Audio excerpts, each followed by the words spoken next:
45 years, zero name changes, new offices, more staff, improved technology to better serve you. Education, services, investments. Think real estate, think Marshall Reddick. Brokerage, property management, private lending, creating financial independence through real estate since 1979. Yeah, welcome everybody. Thanks so much again for joining us on our Nashville and Middle Tennessee presentation. Tennessee is one of our markets, of course, that Marshall Reddick operates in, and I would say it's probably one of our top markets, right? Given what we have going on there, and we're going to obviously go into more detail of the growth, what's driving that growth, some of the projects that are happening, some specific properties, and just overall reasons of what's making Tennessee so attractive for people moving there, as well as for our folks who are looking at, investment opportunities. Before we go any further, I just wanted to take a minute to introduce myself. My name is Vince Tomich. I'm an advisor and agent here at Marshall Reddick. I have been with the company now for just over 7 years. So yeah, it's been quite some time here, and I've seen the company grow tremendously. I've seen the market, specifically Tennessee, grow a lot from starting a smaller office in Clarksville to developing that much further, and then getting into Nashville and a lot of the suburbs all in between. My background, though, is prior to joining the team at Marshall Reddick, I was in residential lending. That's really where I learned and understood the fundamentals of borrowing capital and using that leverage to acquire investment property. I'm a big fan of practicing what I preach. I like to get involved personally as an investor of buying real estate. I use Marshall Reddick as a property manager. I've borrowed money with Marshall Reddick. I've lent money with Marshall Reddick. We'll go into some of those services, but ultimately, as an employee and a practitioner, I like to be able to share that story or those stories for those of you that are interested in taking advantage of some of the services we offer. In addition to myself, I have my partner here, Clayton Hines. It's been an amazing resource for all needs in Tennessee. So I'll let him do a quick intro, and we'll definitely be hearing more from him tonight as well. Yeah, thank you for that, Vince. The great introduction, and we've done a lot of deals together, especially in the Nashville area around the last year or so. So love the involvement here locally that we're seeing. A quick update, I haven't been with the company as long as Vince, but I'm really enjoying all of the attention we're putting on the Tennessee area, and it's helping us grow a lot. Been a licensed realtor since 2020, raised in Nashville, so lived here for more than 30 years, just over the last 12 months, more than 25 closings and 18 million in volume. So we're staying busy. There's a lot of interest and traction here locally, and then just a little personal flavor there down at the end. My dog, my wife, married back on January 29th at the beginning of the year here, and that's my wife Lillian, and then my dog Eleanor over on the left there. Those are two of the most important people and or creatures in my life. A lot of motivation for everything going on here. I do live south of Nashville in Franklin, Tennessee. For anybody who's heard of it, we'll talk about it a little more when we get into some investment properties later on. But as Vince mentioned, one of the suburbs of Nashville, really where I was raised, have lived in Brentwood, Bellevue, but mostly around the Franklin area most of my life. So we'll get into that all a little more. I know Vince has some good information here to kind of lead us into all the properties and topics we'll hit tonight. So I don't want to drag too much on. Y'all all came for the good info, not all of my backstory. So let's hop into the good stuff, Vince. Yeah, awesome. Thanks, Clayton. So for those of you that are newer to Marshall Reddick that may have not been aware, or maybe those that have known Marshall Reddick from 20 or 30 years ago, I like to just quickly explain our current services to make sure everybody's up to date. So we currently have 4 services that we focus on. We have our real estate brokerage, our property management, we're a private money lender, and we have an investment fund as well. So just to touch on each of those. For real estate brokerage, we help people buy and sell, whether it's a primary residence in where you are locally or outside of where you are locally in, in one of our, Texas, Tennessee, Florida markets. We can help buy, sell, whatever it is you need there. For 99% of those investors that are buying property, we have the property management service in place as well, right? So to handle all of the marketing of the property, rent collection, rent disbursement, any kind of maintenance or repair request, we can handle all that on your behalf as well.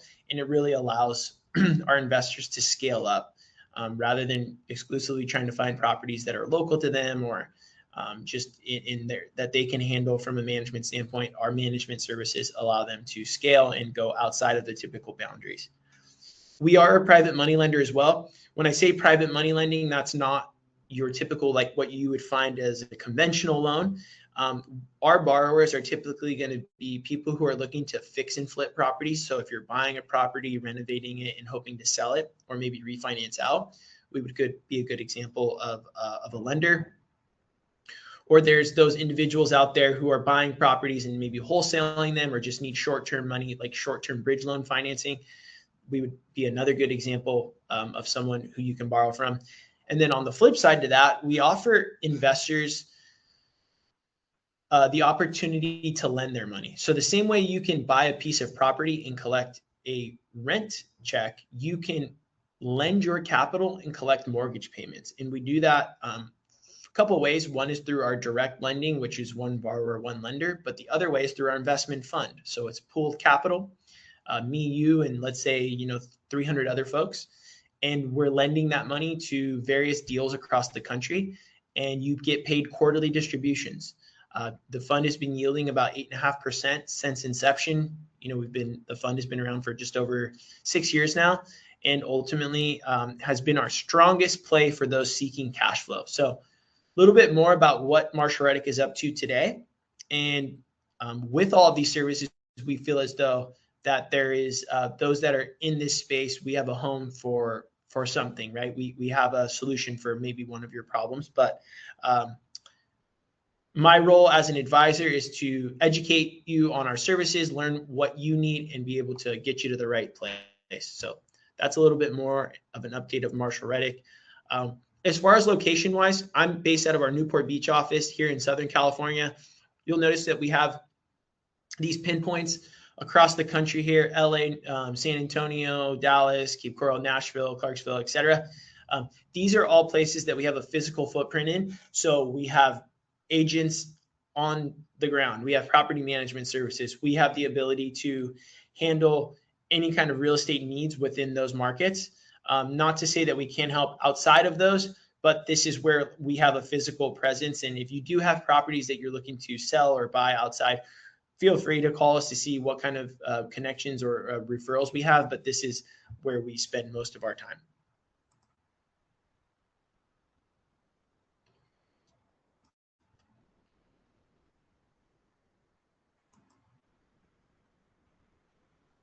Okay, so today, topics we're going to cover: how should you identify good investment markets? What factors are driving the growth in Middle Tennessee? We're seeing a lot of growth there. What types of properties should we be targeting in 2026? We're going to go over how to analyze a property. We have some of our pro formas up here today that we'll go through. And then should you focus more on cash flow or appreciation, right? So that's a common question that we get a lot of. So we'll dive into some of these things and be able to discuss them further. Just so you guys know, if there's questions that do come up, if they're not answered tonight, don't worry. I will be doing follow-up calls throughout the rest of this week. So if you ever need to set up a call with myself or with Clayton and myself, we're happy to do so. So don't worry if for whatever reason questions don't get answered. The first bullet point there was strong investment market. So here is a list of some key criteria we feel support strong investment markets. One, population growth, right? We want to make sure that the people are moving there. Job growth is important. When people get there, they have work, to sustain. Economic diversity is critical, right? So all of those first three are really, really important. They kind of work in tandem. You don't want to depend on one service in a certain city. As you know, if that goes away, there could be trouble that trickles down pretty dramatically. Housing affordability is important. So for those of you that are here with me in Southern California, you can attest that the affordability is very difficult, and that's why a lot of investments don't make sense here. Landlord friendly, we'll go into some details as to why Tennessee is very landlord friendly as well. And then overall good infrastructure, right? Freeways, schools, just overall, the setup of the city. So those are all important factors, and we feel as though Tennessee definitely, or I should say Nashville specifically, has those.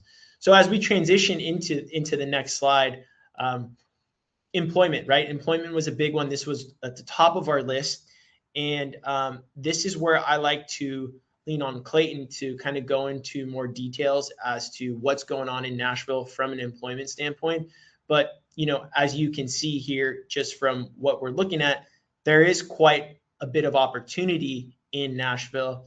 And Clayton, I know you could probably speak to that in more detail.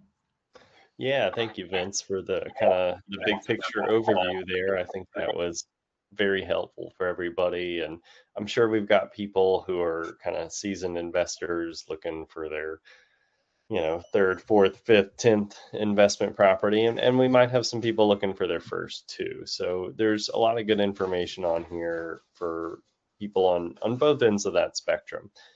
For anybody who's been looking for a while, you've probably seen some of these other cities on the left compared to Nashville before, whether it's Austin, Charlotte. Those are two of the biggest ones recently. Raleigh, of course, up there as well. These kind of like mid-major cities when we look at the U.S. as a whole, right? We're not looking at, Vince, to your point, in Southern California, the LAs of the world, where affordability is so tough that it makes it extremely difficult to invest, but looking for ones that just hit that Goldilocks zone. Nashville's performing well against its competitors within that range, as you can see here, with 12% approximately job growth year over year for 5 years straight, coming out of the pandemic lockdown COVID times in 2020 all the way to February of last year.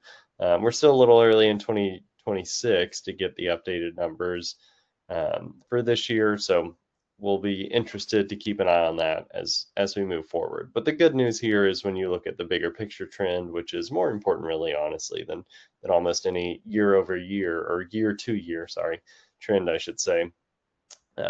You're seeing positive growth here, which is what we're looking for from the employment perspective, making sure that people who are moving here have a place to work, like Vince said earlier.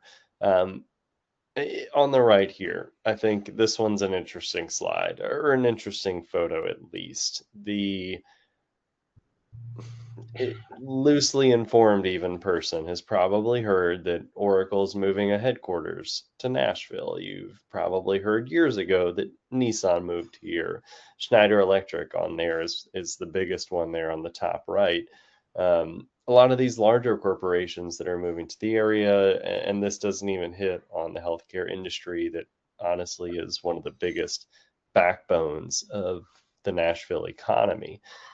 What we included this one for is just to show you there's other smaller companies too that are relocating or moving employees here, whether it's from, you're seeing a lot of manufacturing, Barrett on firearms, Pet Tainer up on the top left there as well. But this is just to show that Nashville is not an economy that's based on one entity necessarily, which is important because a lot of people do think healthcare and or some of these larger employees or employers, I should say, like Oracle, who are moving here. So we have a good diversity, which not only is employment important, but diversification of employment is important because frankly, we don't know what the future holds, and putting all your eggs in one basket can be a little risky.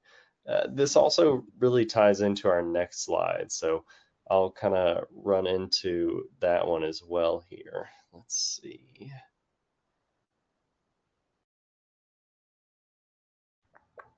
There we go. So obviously the flip side of employment is low unemployment, right? So those things go hand in hand with one another. The top graph here is showing us kind of your national US unemployment trends for 2025, which show us somewhere kind of in the mid 4 ranges, and then Tennessee in the mid 3 ranges, about 1% below national average, which is great in and of itself. If you were just looking at Tennessee as a whole, we would be happy with this number. But instead of being happy, we want to be thrilled. So what that means is we're going to be looking down here at the county-based map. This light blue circle, or county, sorry, almost circle I'm making right here is Davidson, where Nashville is. Some of the other counties we're really focused on from an investment perspective are all these others in the mid twos right around it, whether that's Williamson just south, Rutherford to the southeast, Wilson up here directly to the east. Even Clarksville and Montgomery County is right at that national average. So really all these counties we're focusing on are at or well below the national unemployment average. And as Vince mentioned earlier, that is one of those big benchmarks we want to find with any community we're investing in. Is there, anything you want to add as far as like the unemployment versus employment before I start jumping into the next stuff, Vince, and how important those are for investment markets? No, I think you touched on some really great points, and I just feel like, ultimately what we're seeing is in some of our markets, previously that maybe were a lot hotter. Let's say like in Austin, for example. One of the bigger factors there was ultimately there was a lot of employment going on. You saw that kind of at the top of the list. There's been a lot of development, and that's some of that employment has slowed down. And that's why you're seeing in some parts of Texas, for example, longer days on market. So making sure that we're consistently staying with that low unemployment and continuing to have those, more jobs here. I think that's what helps drive more people coming this way. There's other reasons too, we'll get into this about, property taxes, et cetera. But these are all factors that I think drive people to the city, into these areas. And then this is what supports us as investors to buy property to provide housing for these folks. So all good things. Definitely. Yeah. Thank you for adding that there, Vince. You're right. Yeah. Property taxes is one of the big things as we kind of compare specifically Tennessee to Texas, where we shine a little bit better. Of course, there are outside factors, not to say that it's the end all be all, but we've got them beat a little bit on that front from what I understand of the local differences in between the two. They're both pretty landlord friendly states. Tennessee's one of the ones where you can lean on the fact that there is rent control banned really from both at a statewide level for counties and or cities. So as the market adjusts, you get to adjust with it, which is important, as we run into this next slide here, population growth. As cities expand, markets change, and you don't want to get locked into the market from 5, 10, 15 years ago if something's really blowing up today in terms of popularity. So we've got two things here to illustrate it. On the right, the numbers, we should certainly talk about, again, a few of those popular cities. Austin that Vince mentioned there in Texas, Raleigh and Charlotte again, Tampa there at the bottom, Nashville kind of in the middle of these up and coming mid-major is the best way I can describe them, cities in the US. Austin's one that we'll get into a little more as we talk about appreciation, another one of the factors that we think is particularly important, that they really suffered from almost an overexpansion. One thing that's nice about Middle Tennessee, Nashville, Williamson County specifically, is the floor that's been established that's kind of insulated everyone here locally from the effects of recession just in terms of prices. There has not been that depreciation on the flip side of extreme appreciation, which is frankly impressive given how much Nashville and Williamson County and the surrounding ones have appreciated over the last, especially 5 years, but even further out in history. When you look at the graph on the left, the map we've got there, that one is very, very fascinating to me. So what this is getting into is why, if you're looking in Tennessee, is Middle Tennessee particularly important? If you look towards the bottom there, you can see in the blue, those are the counties that are really suffering from people moving away from the state. And these counties in the middle and a few there kind of towards the middle right are the ones seeing a lot of growth. Most importantly, what you're seeing there is that in Montgomery County, where Clarksville is, Davidson County, where Nashville is, Williamson County, where Franklin is, and Rutherford County, where Murfreesboro is, are all in that dark green category. You're seeing people who are moving to Tennessee, they're moving to Middle Tennessee. What this is telling us from the big picture data perspective, and honestly, maybe even more importantly, from just the detailed, focused investor perspective, is if you're looking to get into Tennessee, Middle Tennessee is the place to go. We have some options there that we'll get into later on, whether it's affordability of purchase price, whether it's long-term appreciation. There's a lot of different options there, but the good news is the demand is in Middle Tennessee. So we can kind of cater your situation to whichever one of these, 6, 7 dark green counties that we service there in Middle Tennessee best focuses your particular goals.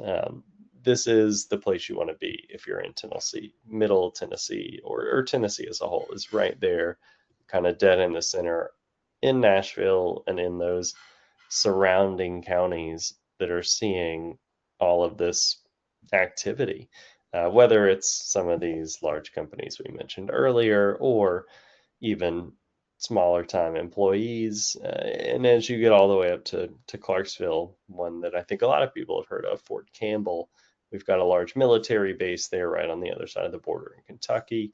So these are very resilient markets with strong employers and a good history. The next really phase there of all the things Vince talked about earlier is appreciation, and everything I was just saying ties right into it. So I wanted to jump into this just so you can see the 5-year appreciation trends, which is the distance that our local tracking will go here for market appreciation in 3 of those important counties we just mentioned.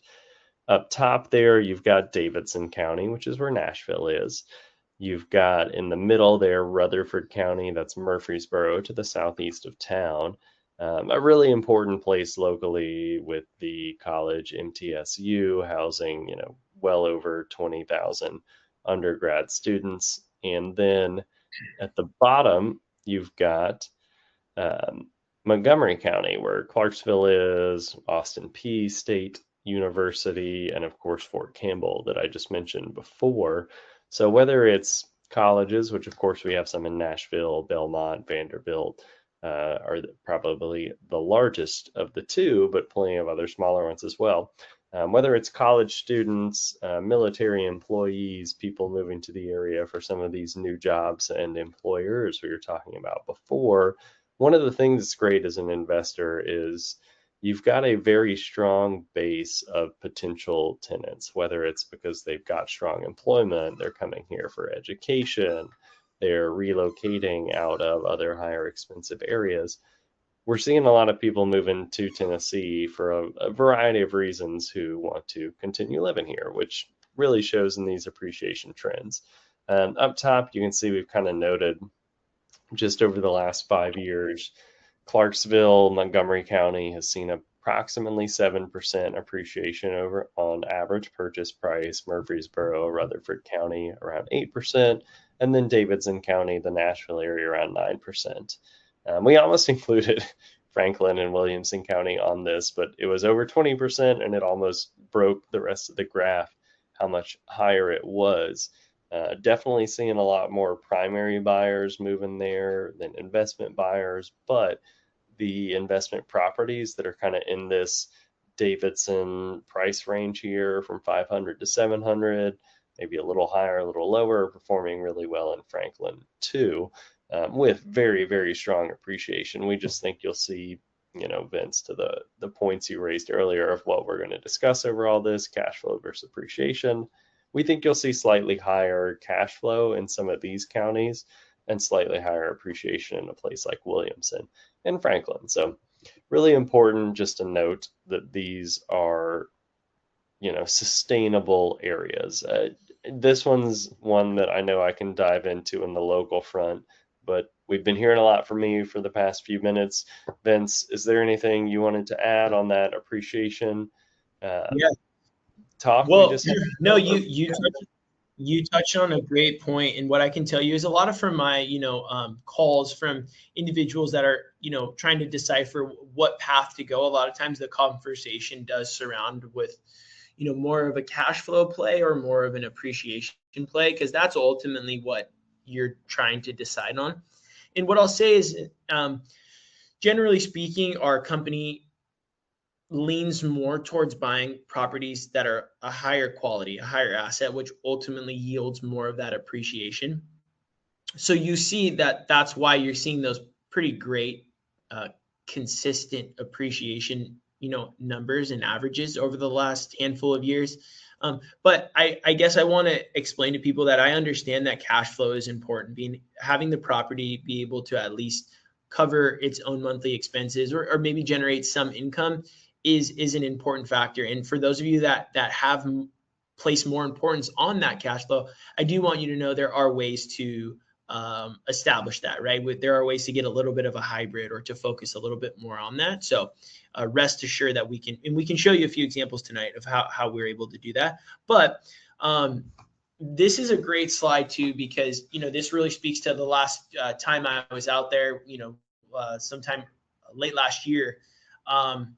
And driving through downtown Nashville and seeing the cranes and the work and the people and just the hustle and bustle, it was really great to see. But as someone who's not as familiar with the area like Clayton, I don't know what's going on. I don't know what all these developments are. I obviously see that they're building a brand new stadium. I can see that, but there's so many other things going on that I really thought that this was a good opportunity for Clayton to kind of dive into that. And I love this picture that he posted here from 2015 to 2024, just showing the difference of the skyline, because I can tell you from visiting recently, the amount of cranes that are building out there really does give you a bit of urgency in, wow, like this place is really going, and there's major employers and major money coming to this city and this state, and to be part of that, and a small part of that, by investing it from a housing standpoint, I think is a great opportunity. So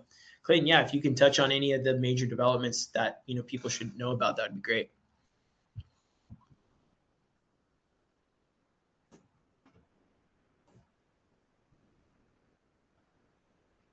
I don't know if we lost you, Clayton. Can you hear us? Can you hear me now? Oh, there we go. I got you now. There you go. Perfect. Sorry about that. Yeah, what I was just saying is that from the kind of locals perspective, it's always fun hearing the outsiders, because the changes and kind of the perception in Nashville feel so impactful, so like advanced versus the general perception. And as somebody who's lived here year to year for my entire life, it feels like a more gradual progression. But then I think that, and then I look at this picture, like I said, or like you mentioned earlier, that I posted here of just 2015 to 2024, from when I was in college until today. And I think it really encapsulates what you're seeing here. If you were to come visit, for those of you who haven't yet, I think you would see the vibrancy Vince mentioned earlier, whether it's with construction or just the people and the hustle and bustle. But it's hard in just even this small space to truly do justice to the expansion that's going on around this Metro Nashville area. Even looking at these two pictures, where you can see what's going on in a very visceral way. Because of that, we wanted to highlight the thing that I think everybody who's on this presentation has either heard about or will be looking up after the fact, potentially. Oracle's moving their campus here nationally. Nissan Stadium that Vince mentioned earlier, where the Tennessee Titans, who even the football fans here might not realize is a franchise with how poorly we've been playing recently. they're building their new stadium, and then the surrounding area, the East Bank, is getting a lot of investment. So when you look at the map I've got here on the left, this area on the far left side, River North, and further left there is going to be the Oracle campus. This central waterfront area right in the middle here is what you're looking at with Nissan Stadium. And then the surrounding areas essentially currently, older buildings, things that frankly could use facelifts, whether it's renovations or just tearing down and starting over. So Oracle moving here, and the Titan Stadium, and the over $1 billion the taxpayers are investing to, really start over from scratch here, because this is not a renovation on our old stadium, but a new one from the ground up, have really caused a lot of investors who maybe are in a different area of investment than a lot of our clients, who are looking for, homes, multifamily, residential investment space, but a lot of the commercial investment space is really blowing up on this East Bank area. So this is just kind of one of those things that I think indicates the overall positivity with the city's future growth, whether it's a large outside company moving here. And, in my time living here over the last 30 years, this certainly isn't the first time. Some of the earlier ones we mentioned, Nissan moving their regional headquarters for North America here. Schneider Electric's got their headquarters right next to Nissan, also in Cool Springs, which is kind of in that Franklin area or just adjacent to it, south of Brentwood and south of Nashville. Or these other large companies like Oracle that almost outclass or eclipse at least both of those in terms of their scope on a global scale. So we're seeing a lot of that investment here. We're seeing investment into our local franchises, and then the trickle effect from there into everything else. So this is a fun one. It tugs on my heartstrings a little bit. This building up here, if you look the 2015 picture, and you can see it again in 2024, was Bell South back when I was growing up, AT&T now, but colloquially called the Batman building, thanks to its little spires up top. And you can see it's pretty prominent in 2015 and 2024, a little harder to notice. And it seems like as Nashville continues to expand, I don't know how long that'll be a prominent fixture on our skyline, but it's fun to notice it while it's still a prominent feature and easily noticeable.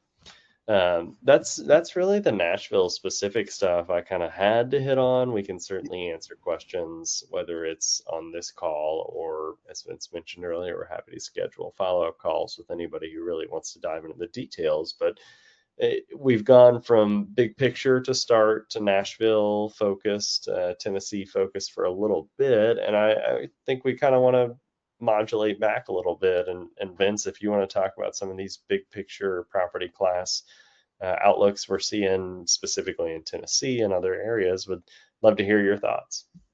Yeah, absolutely. So for those of you that are familiar with our website, you will notice that we will have this property class rating on every single one of our properties. And it's it's basically derived from price. So we have a MSA, or Metropolitan Statistical Area, median home price. And based on that median home price is, it's assigned a certain property class. So we make, the reason that we give that assumption or that property class is to make certain maintenance and vacancy assumptions. There's more that goes into that. We have actually an ebook on our website of how we derive the property classes and what it means for those of you interested in reading up on it. It's free, of course, but I like to explain it to people that we basically focus more on, your A and B class properties. Essentially, an easy way to remember it is, as you go to the left side, this kind of speaks to what we were talking about earlier. You'll notice that in the luxury A class, you're going to get more appreciation, right? That's a higher purchase price, typically warrants a higher tenant quality.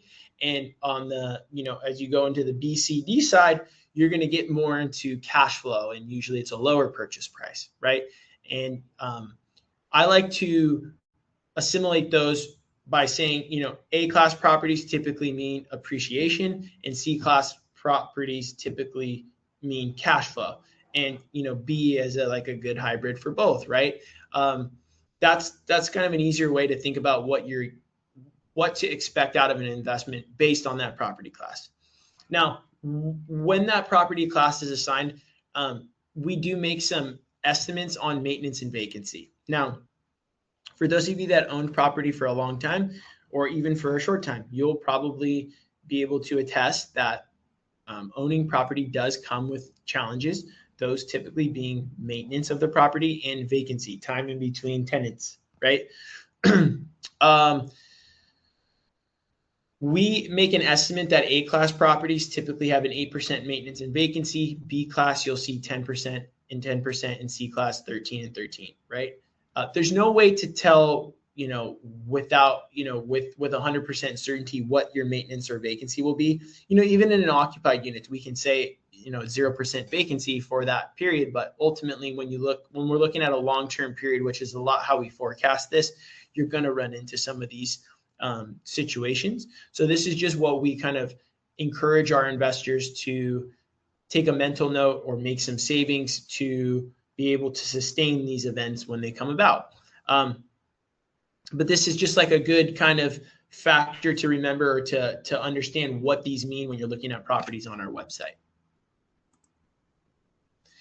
Now, one of the points earlier that we were going to discuss is what are types of properties we should be focusing on. What we have been focusing on more and more this year and last year has been newer construction. There's a few bullet points here why new construction is something that we want to target. There's warranties. There's not going to be any deferred maintenance. Tenants, of course, like newer, nicer, cleaner. The supply is up, and there's incentives to be had. And truthfully, the incentives are the biggest driver as to why it makes the numbers work, right? All these other things are great, especially the maintenance factor, the fact that tenants want them. But I think what moves investors is the incentives involved, specifically incentives that are targeted towards the interest rate. I think a lot of us probably understand right now, interest rates are probably one of our biggest headwinds. Those are probably one of the biggest challenges that are making investors reluctant to invest and holding on because they're waiting for interest rates to go down. As someone who has kind of seen the up and down, the very quick up and down from what we were seeing in 2021 to where we are today, I was having calls with people a lot in 2021 who were saying, I know rates are really good, but the market is so hot. I have to submit way over ask. There's tons and tons of buyers out there. I'm going to wait for it to, cool down. If I call those same individuals today, right, they're like, yeah, there's plenty of inventory and it's cooled down, but rates are in the 7s. I'm not going to buy now.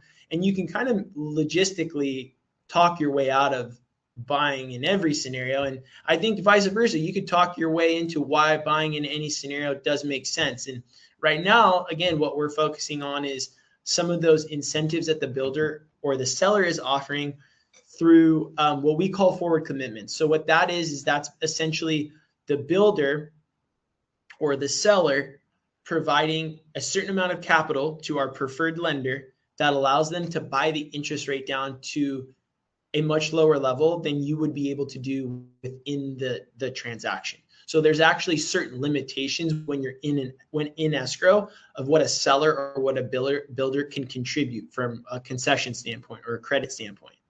But if this kind of arrangement is pre-negotiated before any contract, there is no limit. And that's why we're able to get these dramatic reductions specifically in interest rate. And again, that's what's really moved the needle from a cash flow standpoint. So this has been able to bring, market rates that are in the high 6s or 7s down into the, mid 4s or low 5s. And, some of our markets even into the high 3s. So it's really just builder to builder dependent on how much they want to offer to make adjustments on these, conventional rates. So this is all through our conventional lender.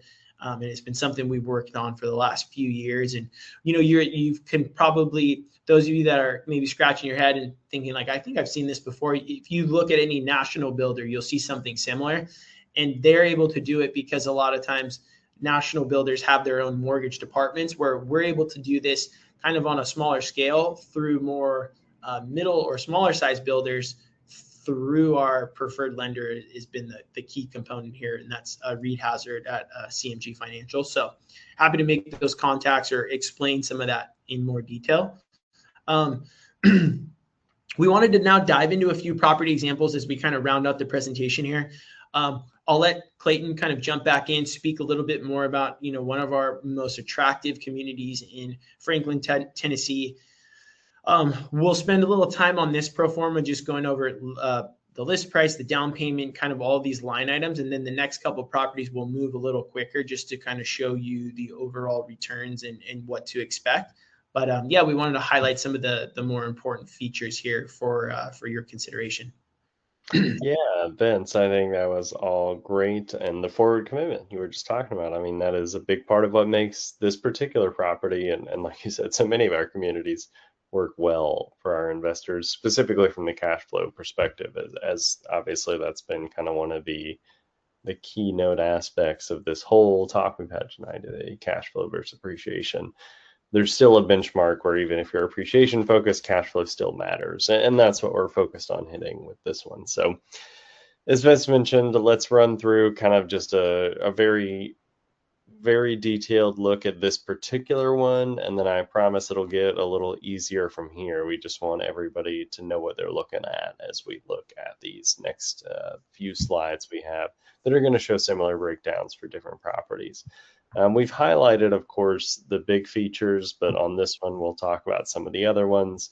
List price, this is Franklin, as Vince mentioned earlier, a little more expensive than some of our other areas. So this is definitely going to be, as you can see here, luxury class, a little more appreciation focused with the ROI down at the bottom, and a higher price point reflective of all that. So your down payment and your investment capital needed reflect all of that. One of the important things to note with this particular community, the Avondale Cottages, is your initial repair cost really should be nothing. The properties were built in 2022, so they're not quite brand new, but just a few years old.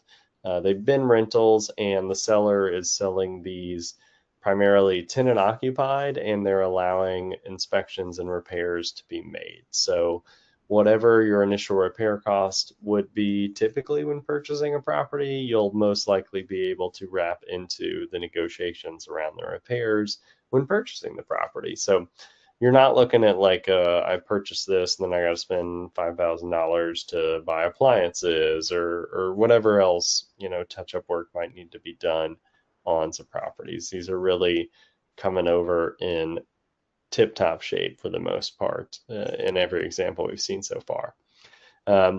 As we move a little further down, rents are pretty high and in lockstep with the purchase price here to make those cash flows make sense. And then as Vince mentioned with those interest rates, depending on the unit type, I think we'll see a lower one on the next one. We do have anywhere from that high 4 to low 5 interest rate buy down through that forward commitment with our preferred lending partner, CMG Reed's team over there that Vince mentioned, which is just massive. Our website has these all, so you can kind of go play with the numbers yourself. But looking at this at a 5.25 rate versus a 6.5 just obliterates your monthly income. So that really is the make or break factor from a cash flow perspective. We're really tied in being the listing side on this particular property with the taxes, the insurance, the HOA fees, everything you're seeing kind of down here in between our next two highlighted areas. So these are all extremely accurate, probably within 5% or less of the actual numbers. Management fee as the listing brokerage on this particular community, we have negotiated with the seller. If a Marshall Reddick client purchases one of these, that the seller will cover your first year worth of management fees. So normally this is around 9%. That saves you a significant amount of money for the first year and helps you kind of build up the reserves on a property that's appreciation focused. And then you can just roll into slowly increasing the rent from there to bump that cash flow up even higher. When we're looking at fixed monthly expenses, of course, that's just adding up everything you see above, which gets us to our monthly income right below. This is what you can expect to take home after paying all these fees, and is pretty significant at almost $400 a month for a purchase price right here in the mid 700s. So really what we're looking for this purchase price is to be right in that area. So this kind of hits those benchmarks for what most of our clients are looking for. Right below, you can see some of the other important numbers that Vince was referencing earlier: maintenance and vacancy. For a newer property, we would hope these would be a little lower. Avondale, especially on the vacancy side, this community has been renting extremely quickly, so we would expect that to be a little bit lower. And then maintenance, of course, in the first 5, 6, 7 years of a property is going to be lower, and then trend upwards from there. You can also see over here just a few of the keynotes, 2022 build. This particular property is around 2,500 square feet. So this is one of the larger 3-bedroom floor plans in the community. A lot of them are in the mid 1700s. This one's a little larger than we typically would target for just a standard property, but it makes sense within Franklin. That's a very family oriented community for the most part. Of course, your tenants can be whoever applies and qualifies for the property, but this area's got great schools, great jobs, and typically caters more towards that. So having the bigger space kind of helps you fill those with high quality tenants. Last but not least, of course, your projected profit. I have to note too, this estimated cash flow in year 15 assumes your rent doesn't change at all throughout that time, which is obviously, whether you're a new investor or a seasoned one, I'm sure you know that it's normal for rent to go up a little bit over time. So this, don't worry too much right there. That will likely change in 15 years. And then you're really looking at your projected ROI and profit. When you're looking at a strong entry to a particular market at, $750,000, you're going to get that back out hopefully over 15 years.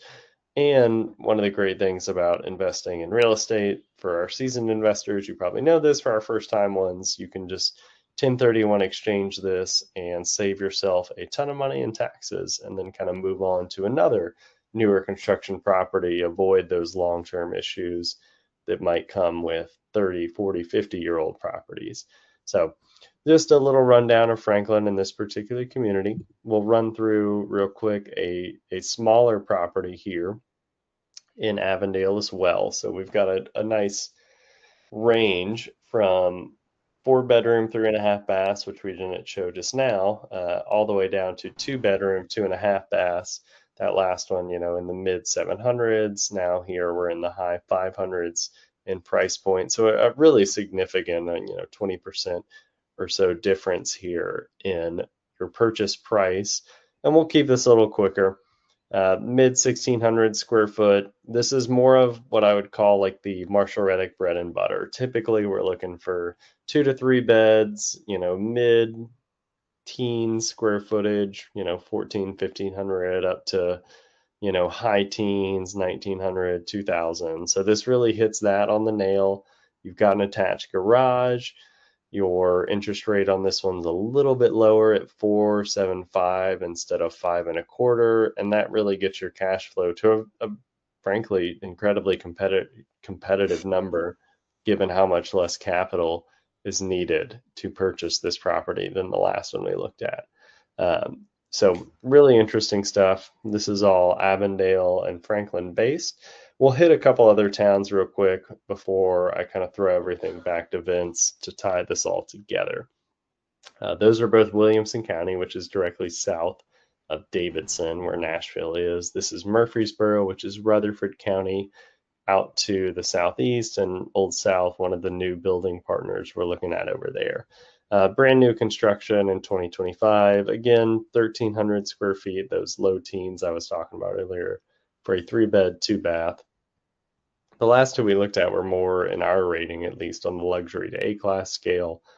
You'll see here we're moving towards the B class range, kind of that middle that Vince was talking about earlier. High 300s purchase price, still seeing that interest rate buy down at 4.75, which is getting you to that awesome cash flow here at over $200 a month, and then still solid profit and return on investment over the 15 years. So this is the type of thing that's going to work well and kind of just self-fulfill over the next 5-10 years. And then when you're ready to look at the next phase, you'll sell it, make some money, and do that exchange into another new construction property down the line.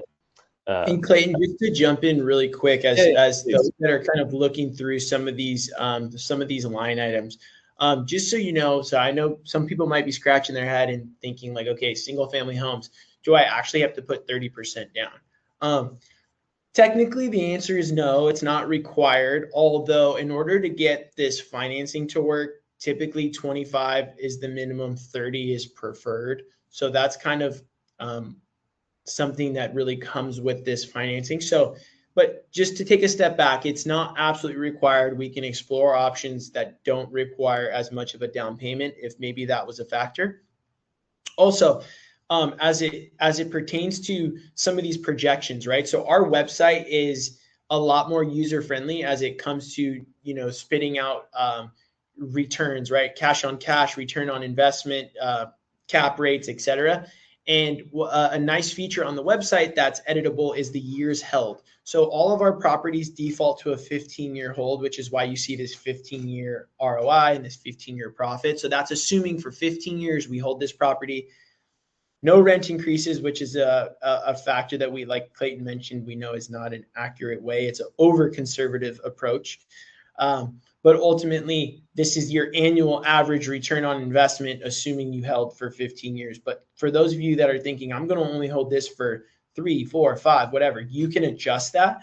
And what you'll find, and this will be a recommendation that we would have, if you're thinking, I'm going to sell this property in 1 to 2 years, like those, you will notice that you're not going to be able to accumulate enough cash flow and appreciation to typically cover the selling expenses involved.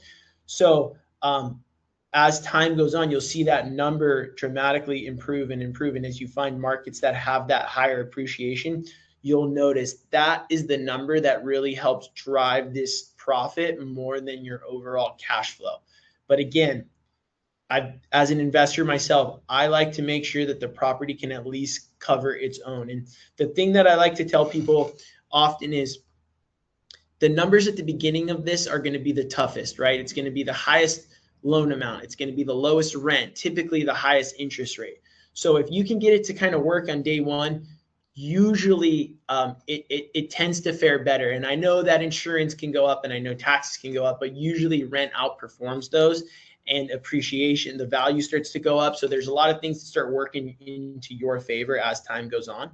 So just a couple of tidbits to kind of expand there. But this is one of our Clarksville properties. As Clayton mentioned, this is a little further towards the Kentucky border. And again, a newer construction, 2025 build. Of course, they'll probably have 2026s available, just under 1,700 square feet, $348,900 list price. We have that 30% down.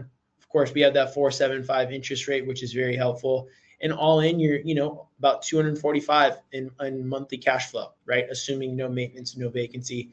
Again, as you back those out, you'll have a minor negative, assuming that's how it comes. This one is really great because I saw it's tenant occupied. So this one already has a tenant in there. So technically, from a vacancy standpoint for year one, we can factor in that's going to be 0 because we're placing these tenants. We collect all of their, do the background checks, etc. So we can stand behind kind of the quality of tenants here. But that's what you're looking at in this scenario. And just to kind of close this all out, this was a kind of a cool little chart just to be able to understand, that difference, right, between cash flow and appreciation. And getting into Franklin is not as easy, right? That's a higher point of entry. So while the appreciation and while you'll probably make more money over the long period, for a lot of people that may not be doable. So properties in Clarksville or Murfreesboro, in that 300 range or even sometimes below, right? So the point of this is Tennessee has a lot to offer, whether it's a lower price point, higher price point, cash flow appreciation. We do have quite a versatile scope here. So we want to make sure that people are aware of that. And then as we kind of, again, close out here, I like to always mention that, in addition to, of course, our services from the brokerage side with Clayton and I, we do have a fully staffed and an amazing support from our property management team. Here's a little bit of info here. Ultimately, we do everything from soup to nuts, right? So marketing the property, placing tenants, background checks on the tenants, rent collection, rent disbursement, maintenance, etc. Ultimately, our job is to make sure we enforce the lease, and our job is to make sure that we are up to date with all of the local laws and keep you out of court, right? Keep you out of a situation that otherwise could happen without having somebody professional third party in place.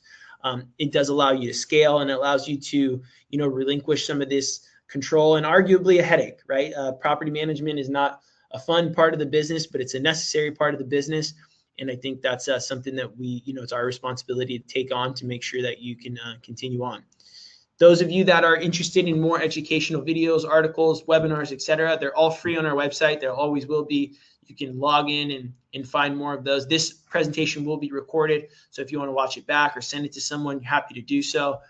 Again, you can find this all on our website under the Learn tab and under Education. This is my contact information. Wanted to make myself available.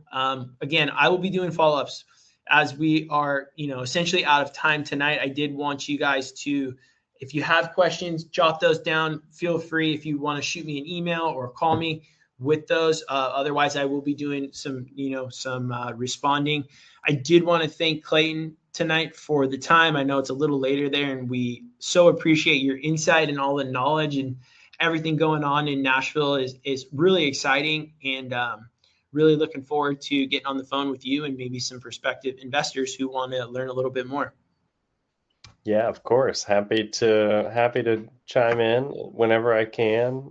I think the benefit to Marshall Reddick is the big picture approach that you bring, and then the local knowledge, like you said, with all those markets we're in, whether it's Tennessee, Texas, Florida. Obviously, I'm partial here as a Tennessee guy myself to what we've got going on, but love that you mentioned, of course, the tenant occupied things we've got going on there in Clarksville, Avondale. That Franklin community's got a similar setup, which is one of the benefits to partnering with a company like Marshall Reddick. We've got these great local relationships with builders, with sellers, to not only allow us those interest rate buy down negotiations, but also to have tenants in place so that the day you close on their property, you're getting a prorated rent and moving forward from there and smooth sailing. So a lot of good stuff we've hit on. I'm looking forward, like you said, to all this follow up.